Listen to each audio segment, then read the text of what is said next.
வணக்கம் மக்களே, நீங்க பாரு கேட்குறது மக்கள் கம்பெனி. அங்கே ஹோஸ் இந்த பார்த்தீங்கன்னா இன்ட்ரெஸ்டான சூப்பர் நியூஸ் வந்து பார்க்க போகிறோம். தரமான அப்டேட்ஸ் காத்துட்டு இருக்கு. ஸோ அந்த வகையில் ஃபர்ஸ்ட் நம்ம மார்வல் கிட்ட இருந்து போயிடலாம். ஃபைனலி டெட்பூல் 3க்கான அந்த மொத்த ஷூட்டிங்குமே இப்போதைக்கு ரேப் ஆயிடுச்சுங்கிறத நம்ம ரயன் ரெனால்ட்ஸ் அஃபிஷியலாக கன்ஃபார்ம் பண்ணியிருக்காரு. பத்தாவது குறைக்க நம்ம உல்வரினா நடிச்ச ஹியூ ஜாக்மன் கூட டைம் டு சேவ்ப்பா மொத்தமாக ஷூட்டிங்லாம் முடிஞ்சிச்சுன்னு சொல்லி அஃபிஷியலாக இப்போதைக்கு மொத்த டெட்பூல் 3மே ரேப் ஆயிடுச்சுன்னு சொல்லி கன்ஃபார்ம் பண்ணியிருக்காங்க. இது ஆக்சுவலாக போன வருஷமே முடிய வேண்டியது, மொத்த ஷூட்டிங்குமே போன வருஷமே முடிஞ்சிருக்க வேண்டியது. இன்னத்துக்கு போஸ்ட் ப்ரொடக்ஷனுக்குள்ள தான் அவங்க போயிருக்கணும். But anyways it's not too late. So இன்னும் ஒரு 6-5 மாச காலத்தில் நீங்கள் கண்டிப்பாக டெட்பூல் 3 பார்த்துலாம். கொஞ்சம் ஹெவியான போஸ்ட் ப்ரொடக்ஷன் ஒர்க் போக போதாம். சோ முடிஞ்ச அளவுக்கு ரொம்ப விஷுவலா இது ஒரு அப்பீலிங்கான படமா கொடுக்கிறதுக்காக மார்வல் பிளான் பண்ணிட்டு இருக்காங்க. இந்த வருஷத்தோட ஒரே MCU படம் சொதப்பவே மாட்டாங்க, அந்த நம்பிக்கை ரொம்ப அதிகமா இருக்கு. 2 பில்லியன் மார்க்க ப்ரொஜெக்ட் பண்ணிருக்காங்க. இன்னும் படமே ரிலீஸ் ஆகல, படத்தோட போஸ்ட் ப்ரொடக்ஷனே முடியல. பட் 2 பில்லியன் அடிக்கும் சொல்லி பார்த்தீங்கன்னா ப்ரொஜெக்ஷன் நடந்திருக்கு. நீங்க என்ன நினைக்கிறீங்க? டெட்பூல் 3 2 பில்லியன் அடிக்க மாட்டேங்காதா? ஏகப்பட்ட லீக்ஸ் வேற நடந்துட்டு இருக்கு.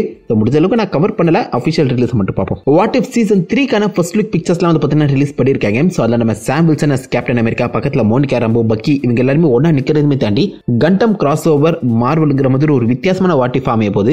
Red Guardian and Winter Soldier cross ஓவர்லயுமே ஒரு வாட் இஃப் எபிசோட் பார்த்தீங்கன்னா பிளான் பண்ணிருக்காங்க. அதுக்கான ஃபர்ஸ்ட் லுக் பிக்சர்ஸ்லாம் கிடைச்சிருக்கு. அது பத்தாவது குறிக்கு ரெட் கார்டியன் அந்த சீக்வன்ஸுக்கான ஒரு சின்ன கிளிப்பையுமே பார்த்தீங்கன்னா ரிலீஸ் பண்ணிருக்காங்க. ரொம்பவே நல்லா இருக்கு.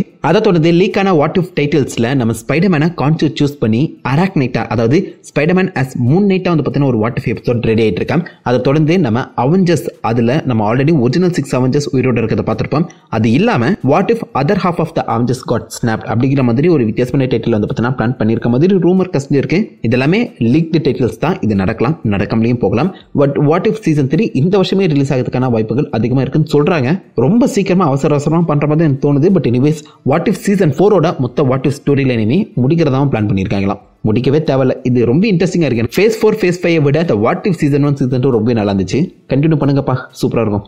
மேடம் வெப் படத்துக்கான ப்ரொமோஷன் ஒர்க் ஆரம்பிச்சிருக்காங்க. ஸோ அது சம்மந்தப்பட்ட டேரக்டர், ஆக்டர்ஸ் சொல்லி எல்லாருமே பார்த்தீங்கன்னா நிறைய இன்டர்வியூஸ் கொடுத்துட்டு இருக்காங்க. அந்த வகையில் டேரக்டர் இந்த படத்தோட டைம் லைனை கன்ஃபார்ம் பண்ணியிருக்காரு. 2003 அந்த படம் நடக்கிற மாதிரி செட் பண்ணியிருக்காங்களாம். ஸோ பாஸ்டர்ல தான் இந்த படம் நடக்கவே போகுது. அப்போதைக்கு பீட்டர் பார்க்கர் குட்டியா குழந்தையா இருப்பாரு. அதை அட்ரஸ் பண்ணுவாங்களான்னு கேட்டீங்கன்னா, வெல் இந்த படத்தில் இருந்த எல்லா ஸ்பைடர்மேன் ரெஃபரன்ஸுமே பார்த்தீங்கன்னா தூக்கியிருக்காங்க. பத்தாவது குறைக்கு இந்த படத்தில் எந்த ஒரு போஸ்ட் கிரெடிட் சீனுமே இருக்காதுங்கிற மாதிரி சோனி கடைசி நிமிஷத்தில் ஒரு முடிவு எடுத்திருக்காங்களாம். ஆக்சுவலாக ஒரிஜினலா போஸ்ட் கிரெடிட் சீன்ல வந்து ஷூட் பண்ணப்பட்டிருக்கு. நிறைய ஸ்பைடர்மேன் பத்தினா உள்ள இருக்கணும். அது எதையுமே வேணாம், ஸ்பைடர்மேன் இல்லாத ஒரு கம்ப்ளீட்டா செப்பரேட்டான படமா இதை நீங்க எடுங்க அப்படிங்கிற மாதிரி சோனி இப்போதைக்கு ஒரிஜினலா இருக்க நிறைய சீக்வன்ஸை கட் பண்ணி தூக்கி போட்டுட்டு இருக்காங்க. போஸ்ட் கிரெடிட்ஸே இல்லாம பிளான் பண்ணிட்டு இருக்காங்களாம். ஏன் சோனி இந்த மாதிரி ஸ்பைடர்மேன் கூட விளையாடுறாங்கன்னு தெரியல. ரொம்பவே ஒரு முக்கியமான கேரக்டர், முக்கியமான ஹீரோ அவரு. அவரெல்லாம் சொதப்பினீங்கன்னா தக்காளி எவனுமே மன்னிக்க மாட்டானா உள்ள. பத்தாவது குறைக்கு இந்த பக்கம் ஸ்பைடர்மேன் 4 அதை மல்டிவர்ஸ் லெவல் ஒரு படமா எடுக்க போறேன், நோ வே ஹோம் மாதிரி டோபி அண்ட் ஆண்ட்ரூவை இறக்கி சம்பவம் செய்ய போறோம்னு சொல்லி சோனி ஒத்த கால நிக்கிறாங்களாம். ஏன்னா நோ வே ஹோம்ல இந்த மாதிரி டோபி அண்ட் ஆண்ட்ரூவை இறக்கி சம்பவம் செஞ்சா அது ஒரு மிகப்பெரிய கல்லா கட்டிச்சுல. அந்த ஒரு மேஜிக்கை திரும்ப பிடிக்க ட்ரை பண்றாங்க. வெல் இதை எதிர்த்து நம்ம கெவின் ஃபைகி அண்ட் டாம் ஹாலண்ட் இந்த ஸ்பைடர்மேன் 4ங்கிறது கிரவுண்டடா இருக்கணும்னு சொல்லி, இந்த ஸ்பைடர்மேன் 4 கிரவுண்டடா இருக்கணுமா, மல்டிவர்ஸ் லெவலா இருக்கணுமா சொல்லி பல பேச்சுவார்த்தைகள் ஓடிட்டு இருக்கு. இதனால தான் டாம் ஹாலண்ட் வெல் கதை நல்லா இருந்தா மட்டும் நடிப்பேன் அப்படிங்கிற மாதிரி இன்டர்வியூ கொடுத்தாரான்னு தெரியல. பட் இப்போதைக்கு ஸ்பைடர்மேன் 4 என்ன நிலைமையில அவுட்கம் வரப்போகுதுன்னு சொல்லி சுத்தமா ஐடியா இல்லாத சமயத்தில் இந்த படம் இன்னும் 1 இயர் டிலே ஆகிறதுக்கான வாய்ப்புகள் அதிகமா இருக்குன்னு சொல்றாங்க. சோனி இந்த மேஜிக்கை பிடிக்கிறதுல எந்த ஒரு தப்புமே இல்லை. டோபி அண்ட் ஆண்ட்ரூ கண்டிப்பா வந்தா நல்லா தான் இருக்கும். I love them. பட் அதுக்கான டைம் இது இல்லை. இப்போதைக்கு நம்ம பீட்டர் பார்க்கர் தனிமையில் இருக்காரு, எல்லாருமே இழந்திருக்காரு. கிரவுண்டடா ஒரு ஸ்டோரி அமைச்சு அதை பில்ட் பண்ணி அதுக்கப்புறம் டோபி அண்ட் ஆண்ட்ரூ இறக்குனீங்கன்னா நல்லா இருக்கும். அவ்வளவுதான் நான் சொல்றேன். பட் நம்ம சொல்றதுலாம் உங்களுக்கு நான் காதில் விழவா போகுது. ஏதாச்சும் பண்ணுங்கன்னா உருப்படியா பண்ணுங்கடா சோனி. நீங்க என்ன சொல்றீங்க? ஸ்பைடர்மேன் 4 கிரவுண்டடா இருக்கணுமா, மல்டிவர்ஸ் லெவலா இருக்கணுமா சொல்லி உங்க தாத்தா கீழே காமெடுங்க.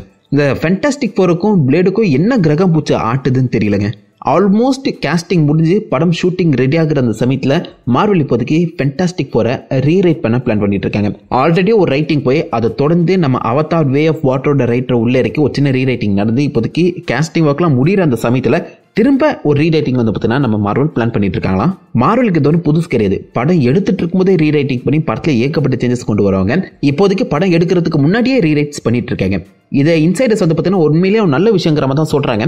காரணம் மார்வல் படத்துக்குள்ள படம் ஆரம்பிச்சிட்டப்பறம் ரீரைட்ஸ் பண்றதை விட படம் ஆரம்பிக்கிறதுக்கு முன்னாடியே இந்த மாதிரி ரீரைட்ஸ் பண்ணி ஸ்கிரிப்டை ஃபைனலைஸ் பண்ணிட்டாங்கன்னா படத்தோட அவுட்கம் இன்னும் பெட்டரா இருக்கும். ஸோ மார்வல் அவங்களுடைய உண்மையான ஃபார்முலாவை மாற்றி அமைக்கிறாங்க. படம் எடுக்கும்போது பண்ணாம இப்போதைக்கு படத்தோட பிகினிங்லேயே முடிஞ்ச அளவுக்கு ஸ்கிரிப்டை பாலிஷ் பண்ணிட்டு உள்ள போக ட்ரை பண்ணிட்டு இருக்காங்க. இது உண்மையிலேயே நல்ல விஷயங்கிற மாதிரி சொல்றாங்க. கேட்க நல்லா தான் இருக்கு. பட் படம் வந்து டிலே ஆகிக்கிட்டே போகுது. அந்த பக்கம் பிளேடு 7லேருந்து 8வது வாட்டி ரீரைட் போயிட்டு இருக்குன்னு நினைக்கிறேன். 2 வாட்டி டேரக்டரை மாத்திட்டாங்க. என்ன நடக்குதுன்னே தெரியல. ஃபேண்டாஸ்டிக் 4 ரொம்ப ஒரு அமேசிங்கான குரூப் ஆஃப் சூப்பர் ஹீரோஸ். ஸ்டான்லிக்கு ரொம்ப பிடிச்ச ஒரு சூப்பர் ஹீரோஸ் அவங்க.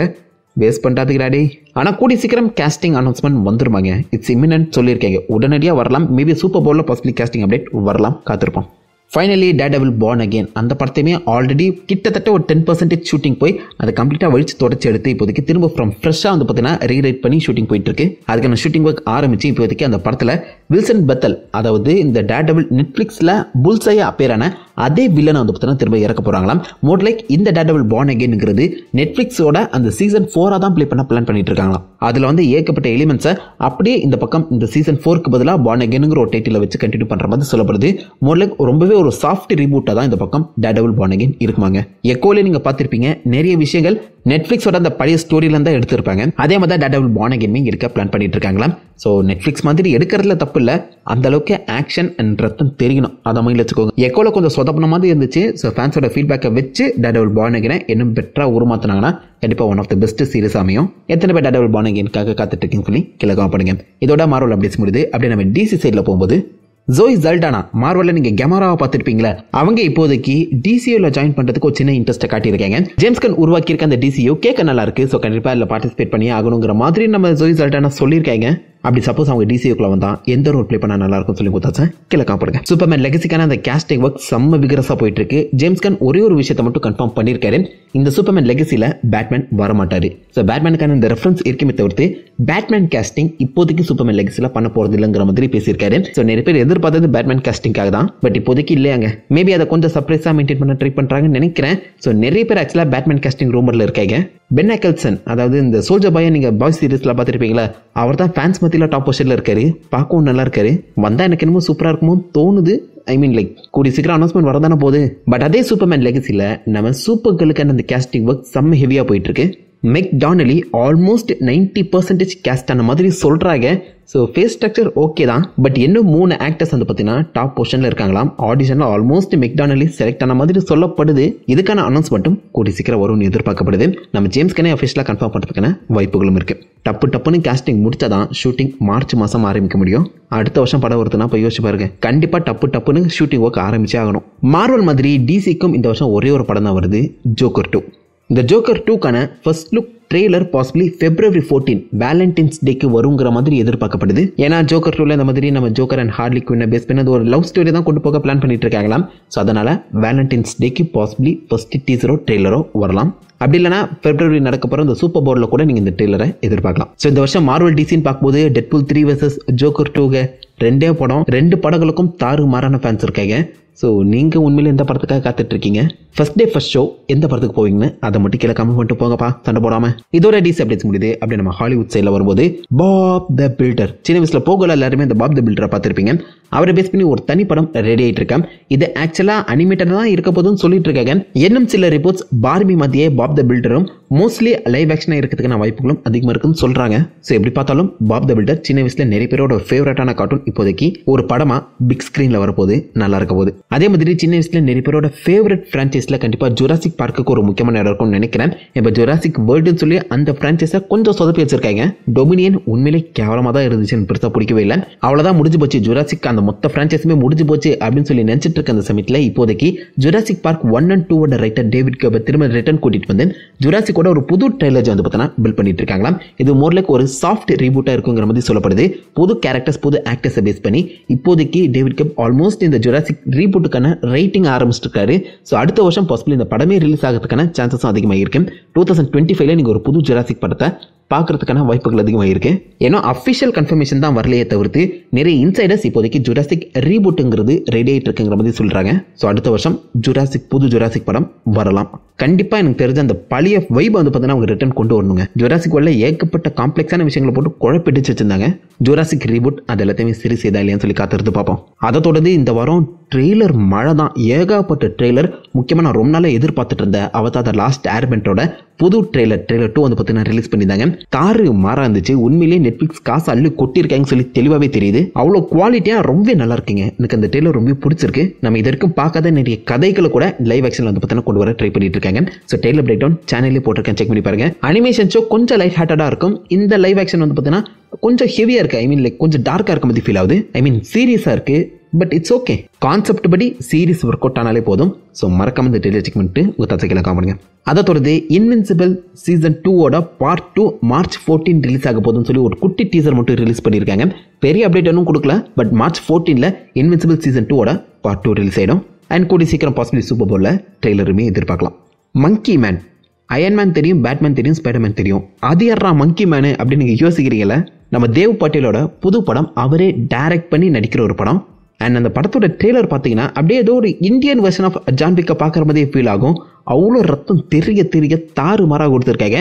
லைட்டாக நம்ம அனுமான்ஜியோட ஒரு சின்ன கேமியோமே காமிக்கப்பட்டிருந்துச்சு. எத்தனை பேர் நோட் பண்ணிங்க அந்த ட்ரெய்லரில் தாறு மாறான ஒரு பெர்ஃபார்மன்ஸ் தேவ் பட்டேல் கொடுத்திருந்தாரு. மூளைக்கு ஒரு இந்தியன் ஆக்ஷன் ஹீரோவாகவே அவரை உங்களால் பார்க்க முடியும். இது வரைக்கும் கேரக்டர் ஓரியன்டாகவே ஒரு ஆக்டிங்கை கொடுத்துட்டு இருந்த தேவ் பட்டேல் இப்போதைக்கு ஆக்ஷனில் இறங்கி இருக்காருங்க. ட்ரெய்லர் தாறு மாறா இருக்கு. மூளைக்கு ஒரு ரிவெஞ்ச் ஸ்டோரியை தான் பார்த்தீங்கன்னா அதை கூட்டிகிட்டு போக ட்ரை பண்ணியிருக்காங்க.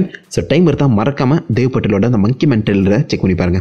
ஜான் விக் ஃபேன்ஸுக்கு கண்டிப்பாக அதை பிடிக்கும்னு நினைக்கிறேன். அண்ட் ஃபைனலி நம்ம ஜேக் ஜில்லன்ஹால் கடந்த 1.5 வருஷமாக ரொம்ப ஃபிசிக்கலாக கஷ்டப்பட்டு நடிக்கிற ஒரு படம் ரோட் ஹவுஸ். ஒரு MMA ஃபைட்டராக இப்போதைக்கு ஜேக் ஜில்லன்ஹால் அவருடைய பாடியை ஃபிசிக்கலாக ஏற்றி நடிச்சிருக்காரு. ஸோ இதில் ஒரு ஃபெயிலியரான MMA ஃபைட்டரை ஒரு தீவையோ இல்லை ஒரு இடத்தையோ காப்பாற்ற கொண்டு வர நிறுத்திருக்காங்க. ஸோ அந்த இடத்துல நம்ம கானர் மெக்ரெகர் உண்மையான MMA ஃபைட்டரை வந்து பார்த்தீங்கன்னா வில்லனாக இறக்கி அவங்க 2 பேருக்கும் நடக்கிற ஒரு ஃபைட்டுங்கிற மாதிரி இந்த கதையை வந்து பார்த்தீங்கன்னா கூட்டிட்டு போயிருக்காங்க. ட்ரெய்லர் செம்ம எங்கேஜிங்காக இருக்குது. பட் கிட்டத்தட்ட முழு கதையுமே எந்த நோக்கி போகுதுங்கிறத ட்ரெய்லர்லேயே கன்வே பண்ணிட்டாங்க. ட்ரெய்லர்லேயே ஏன்டா கதையை ரிவீல் பண்ணிருக்கேன்? இப்படி ரிவீல் பண்ணால் அந்த படத்தை பார்க்க தோணுமா? ஆனால் எனக்கு பார்க்க தோணும். எனக்கு ட்ரெய்லர் பிடிச்சிருந்துச்சு, கான்செப்டும் பிடிச்சிருந்துச்சு. எனக்கு இந்த மாதிரி ஆக்ஷன் ஃபைட்லாம் ரொம்ப பிடிக்கிற அந்த சமயத்தில் கண்டிப்பாக படம் செக் பண்ணி ஆகணும். ஸோ டைம் கிடச்சா மறக்காம ரோட் ஹவுஸ் ட்ரெய்லருமே செக் பண்ணிட்டு ஒத்தாச்சா கீழே காமிடுங்க. இதோட இந்த வாரத்துக்கு நல்லா அப்டேட்ஸ் முடிஞ்சிச்சு. ஆல்மோஸ்ட் எல்லாத்தையுமே கவர் பண்ணிட்டேன் நினைக்கிறேன். ஏதாவது இன்ட்ரெஸ்டான அப்டேட்ஸ் டீட்டெயில்ஸ் வந்து மிஸ் பண்ணிட்டாலோ தப்பா சொல்லியிருந்தாலும் அது கீழே காமிட்டு அந்த லைக் பண்ணி தேடி விடுங்க. நான் உங்களுக்கு நல்ல ஒரு ஆசமான வீடியோலையுமே பெற்று இருந்திருக்கேன். Half and guys what